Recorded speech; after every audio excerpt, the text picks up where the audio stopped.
लल्ही हलछत तीन छाती की कथा और कहानी।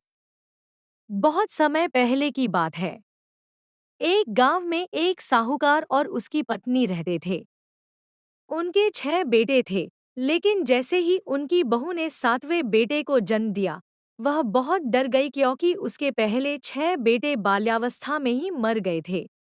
बच्चे को बचाने के लिए उसने चुपचाप अपने नवजात बेटे को एक लकड़ी की पेटी में रखकर नदी किनारे एक झाड़ी में छुपा दिया और सभी से कह दिया कि बच्चा मरा पैदा हुआ है। उस दिन हलषष्ठी माता की पूजा थी। गांव की सभी स्त्रियां पूजा कर रही थी। बहू ने भी पूजा की तैयारी की, लेकिन वह झूठ बोलने और बच्चे को छुपाने की ग्लानि में दुखी थी। जब वह पूजा कर रही थी, हलषष्ठी देवी एक वृद्धा का रूप लेकर वहां आईं और बोलीं, बिटिया, तुझसे कोई गलती हो गई है क्या? तू उदास क्यों है? बहू ने पहले कुछ नहीं बताया, लेकिन देवी के स्नेहिल व्यवहार से वह भावुक हो गई और सारा सच कह दिया।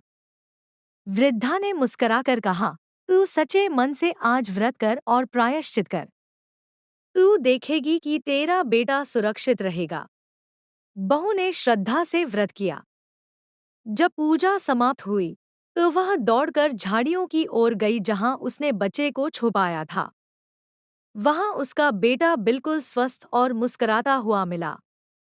उसने धन्यवाद दिया और तभी वृद्धा रूपी देवी प्रकट होकर आशीर्वाद देते हुए बोली, जो स्त्री सच्चे मन से हलषष्ठी का व्रत करती है, उसके संतान की रक्षा मैं स्वयं करती हूँ।